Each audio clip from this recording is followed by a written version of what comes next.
এই যে দেখেন আজকে নতুন আরেকটা এসডিবি সাজাইছি। এসডিবিটা ছোট হওয়ার কারণে একটু ডিসিপ্লিন খুব কমই হয়েছে। তো এখানে আজকে ভিন্ন ধরনের একটা কাজ করছি। এই দেখেন আমাদের একটা 63 এম্পিয়ার সার্কিট ব্রেকার আছে। এখানে 63 এম্পিয়ার একটা সার্কিট ব্রেকার আছে। আর এই যে উপরে দেখেন এটা মেইন লাইন, এটা 6RM কেবল দিয়ে আমি মেইন লাইন করছি। আজকে ভিন্ন ধরনের ওয়ারিং বলতে এটা এই যে এখানে আমি দেখেন দুইটা আরসিসিবি লাগাইছি। দুইটা আরসিসিবি কেন লাগাইছি আপনাদেরকে বলতেছি। একটা হলো এই মেইন লাইন, এই সার্কিটটা হলো মেইন, পুরো আরডিবির যে মেইন লাইনটা এটা অন করলে এগুলাতে লাইন আসবে। এখন এটা অফ করলে এগুলাতে লাইন বন্ধ হয়ে যাবে। এটা আমি যখন অন করব, অন করার পর আমার এই আরসিসিবি ব্রেকারে লাইন আসবে। এই আরসিসিবি ব্রেকার হয়ে যে আমার যে কারেন্টের যে লাইনগুলো আছে, এই যে সাব সার্কিট ব্রেকারগুলো আছে, এগুলা দিয়ে আমার এই যে ইনপোর্ট, এই যে উপর দিয়ে ইনপোর্ট আর নিচে দিয়ে আউটপোর্ট, আমি যদি এগুলো অফ করে দিই তাহলে এই আউটপুট অফ হয়ে যাবে। আর এটা যদি আমি অন করে দিই তাহলে এই আউটপুটে লাইন চলে যাবে। তো এখানে আরেকটা আরসিসিবি লাগানোর কারণ হলো যেহেতু আমাদের এখানে আইপিএস চলবে, আইপিএসের জন্য একটা আরসিসিবি লাগাইছি। আর যদি একটা আরসিসিবি দিয়ে লাগাতাম তাহলে কিন্তু যখন আইপিএস চলতো তখন কিন্তু এই আরসিসিবি কোনো কাজে লাগতো না। কারণ একটা ঘরে ফ্যান লাইট এগুলাতে যখন কাজ করতে যাবে বা যদি শর্ট খায় তাহলে কিন্তু আরসিসিবি আর ঠিক করতো না। সেই ক্ষেত্রে আমার এখানে দুইটা আরসিসিবি লাগাইতে হয়েছে। আর দুইটা আরসিসিবি কিভাবে লাগাইলাম সেটার ওয়ারিংটা আমি আপনাদেরকে পুরোটা বুঝাই বলি। যে আমাদের এখানে যেমন দেখছেন যে এই যে আইপিএসের লাল তার, হলুদ তার, এটা আইপিএসের আউটপুট। আর এই যে নিচে এই যে এখানে হইল গিয়া কারেন্টের যে নিউট্রালগুলা, এই কারেন্টের নিউট্রালগুলো আমি আলাদা লাগাইছি এক জায়গায়, এই যে বাসবার করছি। আর কারেন্টের পেজগুলো আমি সাব সার্কিট করছি।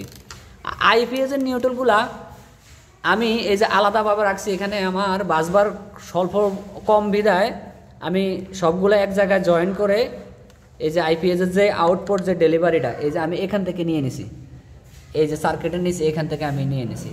এই নিউট্রালগুলা আইপিএসের যে নিউট্রালগুলা সবগুলো আমি এক জায়গায় করছি। আর কারেন্টের নিউট্রাল যেগুলা সবগুলো আমি এক জায়গায় করছি। যদি আইপিএসের নিউট্রাল কারেন্টের নিউট্রাল সবগুলো যদি আমি এক জায়গায় করতাম তাহলে কিন্তু আমার আরসিসিবি কোনো কাজ করতো না, আরসিসিবি কোনো লাগানোর কোনো প্রয়োজন ছিল না। ঠিক আছে, তাহলে আশা করি বুঝতে পারছেন। আপনারা যখন ওয়ারিং করবেন, যদি আইপিএস লাগান, আরসিসিবি যদি আপনি ইউজ করেন তাহলে আইপিএসের জন্য আলাদা নিউট্রাল পেজ সবসময় এসডিবিতে টেনে আনতে হবে। ইভেন সুইচ বোর্ডের ওয়ারিংয়ের ক্ষেত্রেও কিন্তু আলাদা আলাদা নিউট্রাল পেজ টানতে হবে।